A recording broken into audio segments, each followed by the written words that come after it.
प्यारे दर्शकों नमस्कार। तारीख है आज 8 फरवरी 2026, दिन रविवार। हिंदी तिथि फाल्गुन माह कृष्ण पक्ष सप्तमी। आइए नजर डालते हैं हमारे प्यारे राज्य हिमाचल प्रदेश की तमाम बड़ी खबरों पर। वीडियो शुरू करने से पहले कमेंट बॉक्स में जय हिंद लिखकर हमें सपोर्ट करें। तो चलिए शुरू करते हैं। हिमाचल में फिर सक्रिय होगा पश्चिमी विक्षोभ। 3 दिनों तक बारिश बर्फबारी की संभावना, येलो अलर्ट जारी। हिमाचल प्रदेश में मौसम एक बार फिर से करवट लेने जा रहा है। मौसम विज्ञान केंद्र शिमला के अनुसार 9 फरवरी की शाम से पश्चिमी विक्षोभ सक्रिय होगा, जिसके प्रभाव से प्रदेश के कई हिस्सों में बारिश और बर्फबारी की संभावना है, जिसका व्यापक असर अगले 48 घंटों तक देखने को मिलेगा।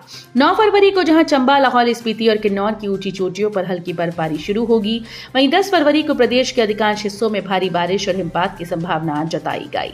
विशेष रूप से शिमला, कुल्लू, चंबा, किन्नौर, मंडी और लाहौल स्पीति की ऊंची चोटियों पर अच्छी बर्फबारी होने की संभावना है। पेंशन धारकों के लिए जरूरी खबर, इस तारीख तक करा लें ई-केवाईसी वरना नहीं मिलेगी पेंशन। जिला कल्याण अधिकारी राज बहादुर ने जानकारी देते हुए बताया कि जिले के सामाजिक सुरक्षा पेंशन के जिन लाभार्थियों ने अभी तक ई-केवाईसी नहीं करवाई, वो 15 फरवरी तक ये प्रक्रिया अवश्य पूर्ण कर लें। उन्होंने कहा कि राज्य सरकार के निर्देशानुसार सभी पेंशन लाभार्थियों के लिए ई-केवाईसी सत्यापन करवाना अनिवार्य किया गया है। जिला कल्याण अधिकारी ने बताया कि लाभार्थी अपने नजदीकी आंगनबाड़ी केंद्र अथवा संबंधित तहसील कल्याण अधिकारी कार्यालय में आवश्यक दस्तावेजों सहित जाकर ई-केवाईसी सत्यापन करवा सकते हैं। विभाग के द्वारा सामाजिक सुरक्षा पेंशन धारकों का ई-केवाईसी सत्यापन अभियान जुलाई 2025 में जिला कल्याण अधिकारी के निर्देशन में आंगनवाड़ी कार्यकर्ताओं के सहयोग से आरंभ किया गया था। हिमाचल में बिजली की नई दरें तय करने की तैयारी, 3 शहरों में होगी जन सुनवाई, क्या लगेगा महंगाई का झटका। हिमाचल प्रदेश में अगले वित्तीय वर्ष के लिए बिजली की नई दरें तय करने की प्रक्रिया शुरू हो गई है। राज्य बिजली बोर्ड ने वर्ष 2026-27 के लिए प्रस्तावित बिजली दरों को लेकर अपनी याचिका राज्य विद्युत नियामक आयोग के समक्ष दाखिल कर दी। अब आयोग की ओर से उपभोक्ताओं की राय जानने के लिए अगले पखवाड़े में जन सुनवाई करेगा। ये जन सुनवाई बद्दी, शिमला और धर्मशाला में की जानी प्रस्तावित है। जन सुनवाई 17, 20 और 23 तारीख को होगी। सुनवाई में सामान्य घरेलू उपभोक्ताओं के साथ औद्योगिक, वाणिज्यिक और अन्य श्रेणियों के उपभोक्ताओं को अपना पक्ष रखने का अवसर मिलेगा। सुप्रीम कोर्ट ने हिमाचल सरकार की याचिका को दी मंजूरी, विधायकों के खिलाफ 45 आपराधिक मामले वापस लेने की अर्जी। सुप्रीम कोर्ट हिमाचल प्रदेश सरकार की उस याचिका पर सुनवाई करने के लिए सहमत हो गया है, जिसमें सांसदों और विधायकों के विरुद्ध दर्ज 45 आपराधिक मामलों को वापस लेने की अनुमति मांगी गई। जस्टिस सूर्यकांत और जस्टिस जोएमाला बागाची की इस पीठ ने संबंध में नोटिस जारी कर मामले की अगली सुनवाई 16 मार्च 2026 के लिए तय की। ये याचिका हिमाचल प्रदेश के हाईकोर्ट के 26 अप्रैल 2024 के उस आदेश के खिलाफ दायर की गई, जिसमें राज्य सरकार को सभी मामलों को वापस लेने की अनुमति नहीं दी गई थी। हिमाचल प्रदेश में नकल व पेपर लीक करना अब दंडनीय अपराध, सुक्खू सरकार लाई कानून। हिमाचल प्रदेश सरकार ने सार्वजनिक परीक्षाओं में नकल रोकने के कानून को 9 फरवरी से लागू कर दिया जाएगा। इस संबंध में प्रदेश कार्मिक विभाग ने परीक्षाओं में अनुचित साधनों के उपयोग पर रोक लगाने के लिए बनाए हिमाचल प्रदेश सार्वजनिक परीक्षा अधिनियम 2025 की अधिसूचना जारी कर दी। अधिसूचना के अनुसार इसका उद्देश्य भर्ती बोर्ड और अन्य सरकारी परीक्षाओं में पारदर्शिता सुनिश्चित करने के साथ साथ पेपर लीक, नकल माफिया और संगठित परीक्षा धोखाधड़ी पर अंकुश लगाना है। निजी स्कूल्स की मनमानी पर शिक्षा निदेशालय सख्त। स्कूल शिक्षा निदेशालय ने राज्य भर के निजी स्कूल्स के द्वारा किताब, कॉपी और स्कूल वर्दी को लेकर की जा रही मनमानी पर अंकुश लगाने के लिए कड़े निर्देश जारी किए। निदेशालय ने माध्यमिक और प्रारंभिक शिक्षा के सभी उप निदेशकों को इस संबंध में आवश्यक कार्यवाही सुनिश्चित करने को कहा। जारी निर्देशों के अनुसार निजी स्कूल में पीटीए के माध्यम से जनरल हाउस का आयोजन किया जाएगा, जिसमें किताब, कॉपी और वर्दी की खरीद को लेकर पारदर्शिता सुनिश्चित करने पर विशेष जोर दिया जाएगा। अनाले के अलेव में भीषण अग्निकांड, धू धू कर जला आशियाना, बेघर हुए 5 परिवार। पर्यटन नगरी मनाली के अलेव क्षेत्र में शनिवार को एक भीषण अग्निकांड सामने आया। यहाँ एक खोखानुमा मकान आग की चपेट में आकर धू धू कर जल गया। इस घटना में मकान मालिक अमरचंद निवासी ब्रुआ को करीब 2 लाख रुपए का आर्थिक नुकसान पहुंचा। राहत की बात यह रही कि घटना में कोई जानी नुकसान नहीं हुआ, लेकिन मकान में रह रहे 5 किराएदार परिवारों का सारा सामान जलकर राख हो गया। सीमित संसाधनों में भी नहीं मानी हार, किसान की बेटी ने राष्ट्रीय स्तर पर फहराया सफलता का परचम। मंडी जिले के सरकाघाट विधानसभा क्षेत्र के अंतर्गत आने वाले हटली इलाके के मनवाना गांव की बेटी भानुप्रिया ने अपनी शैक्षणिक प्रतिभा का लोहा मनवाते हुए राष्ट्रीय स्तर पर बड़ी उपलब्धि हासिल की। भानुप्रिया ने राष्ट्रीय परीक्षण एजेंसी के द्वारा आयोजित प्रतिष्ठित JRF परीक्षा 2025 में वाणिज्य विषय में सफलता प्राप्त की। उनकी इस उपलब्धि से न केवल उनके परिवार में बल्कि पूरे क्षेत्र में खुशी की लहर दौड़ गई।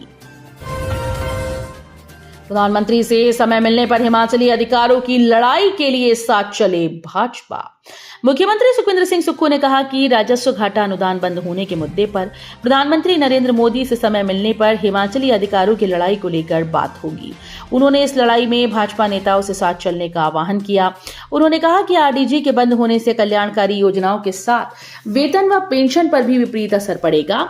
मुख्यमंत्री सुखविंदर सिंह सुक्खू प्रदेश सचिवालय में पत्रकारों से अनौपचारिक बातचीत कर रहे थे। उन्होंने कहा कि राज्य सरकार केंद्रीय मंत्री जगत प्रकाश नड्डा के नेतृत्व में प्रधानमंत्री से मिलने को तैयार हैं। उन्होंने स्पष्ट किया कि RDG बंद होने से आगामी 5 से 10 वर्ष में हिमाचल प्रदेश को भारी नुकसान होगा। मनरेगा में 80 दिन काम करने वाले BPL में 40% दिव्यांगता वाले शामिल, विभाग ने अधिसूचित किए नए नियम। ग्रामीण विकास विभाग के द्वारा प्रदेश में BPL परिवारों की पहचान के लिए सर्वेक्षण के चौथा चरण की प्रक्रिया शुरू कर दी गई। पहले BPL सूची में शामिल होने के लिए परिवार के मुखिया की दिव्यांगता 50% होना अनिवार्य थी, लेकिन अब नए नियमों के तहत इसे घटाकर 40% कर दिया गया है। कांगड़ा एयरपोर्ट के 23 वर्ग किलोमीटर तक कैचमेंट एरिया में बनेगा सुरक्षा चक्र। हिमाचल प्रदेश के पर्यटन और आर्थिकी की तकदीर बदलने वाली कांगड़ा एयरपोर्ट विस्तारीकरण परियोजना अब धरातल पर उतरने के लिए तैयार है। रनवे के विस्तार में प्राकृतिक बाधा बन रही मांझी खड्ड पर अब 380 मीटर लंबा आधुनिक पुल बनाया जाएगा। विभाग ने इस इंजीनियरिंग मास्टरपीस की डिटेल प्रोजेक्ट रिपोर्ट तैयार कर उच्च अधिकारियों को अंतिम मंजूरी के लिए भेज दी है। पुल और रनवे को मानसून के प्रकोप से बचाने के लिए विभाग ने एक सुरक्षा कवच तैयार किया। इसके तहत 23 वर्ग किलोमीटर के दायरे में फैले कैचमेंट एरिया के सभी छोटे बड़े नालों को वैज्ञानिक तरीके से चैनलाइज किया जाएगा। हिमाचल के बेरोजगार युवाओं के लिए सुनहरा मौका, 100 पदों के लिए इस दिन होगा इंटरव्यू। बद्दी की प्रसिद्ध company Eastman auto and power limited की प्रोडक्शन, मेंटेनेंस और क्वालिटी कंट्रोल विंग में ट्रेनिंग के 100 पदों को भरने के लिए 9 फरवरी को सुबह 10:30 बजे जिला रोजगार अधिकारी कार्यालय हमीरपुर में साक्षात्कार लिए जाएंगे। जिला रोजगार अधिकारी सुरेंद्र शर्मा ने बताया कि इन पदों के लिए 10वीं पास, 12वीं पास, स्नातक और इलेक्ट्रीशियन एवं फिटर ट्रेड के ITI डिप्लोमा धारक युवा पात्र होंगे। इनकी आयु 18 से 35 वर्ष के बीच होनी चाहिए। जिला रोजगार अधिकारी ने बताया कि अगर कोई युवा उपरोक्त योग्यता रखता है और उसका नाम किसी भी रोजगार कार्यालय में पंजीकृत है तो वो अपने मूल प्रमाण पत्रों और हिमाचली प्रमाण पत्र के साथ साक्षात्कार में भाग ले सकता है। ऊना व देहरा में मिले पाकिस्तानी गुब्बारे, क्षेत्रों में मचा हड़कंप। जिला देहरा के मोइन पुलिस थाना क्षेत्र के अंतर्गत शनिवार ढोंटा पंचायत के वार्ड नंबर 3 में ग्रामीणों ने गुब्बारा जमीन पर गिरा देखा। गुब्बारे पर PIA की मार्किंग देखकर लोगों को तुरंत इसके पाकिस्तान से संबंधित होने का शक हुआ। स्थानीय निवासियों ने इसकी सूचना मोइन पुलिस को दी। सूचना मिलते ही पुलिस बल मौके पर पहुंचा और स्थिति का जायजा लिया। मनाली में चिट्टे के साथ पंजाब के 2 युवक गिरफ्तार। होटल के कमरे में चल रहा था नशे का अवैध धंधा। पर्यटन नगरी मनाली में पुलिस ने 2 युवकों को चिट्टे के साथ गिरफ्तार किया। पुलिस ने आरोपियों के कब्जे से 39.650 ग्राम चिट्टा बरामद किया।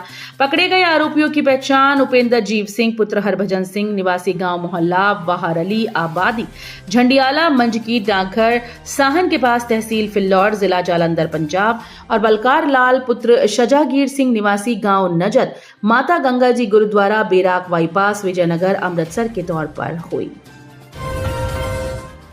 धार्मिक स्थल पर माथा टेक कर लौट रही महिला पर बरसाई गोलियां, हुई मौत। हिमाचल सीमा से सटे पंजाब के बीत क्षेत्र के गांव मेहदवानी गुर्जर की 62 वर्षीय महिला रचना देवी पत्नी श्यामलाल सुबह 6 बजे धार्मिक स्थल से नतमस्तक होकर घर लौट रही थी कि अज्ञात मोटरसाइकिल सवार लोगों ने गोली मारकर उसकी हत्या कर दी। इस दौरान हमलावर ने 4 गोलियां महिला पर चलाईं, जिनमें से 2 गोलियां महिला को लगने पर वो गंभीर रूप से घायल हो गई। तो ये थी आज की फटाफट खबरें। हम मिलेंगे अगले बुलेटिन में, तब तक के लिए धन्यवाद। जय हिंद।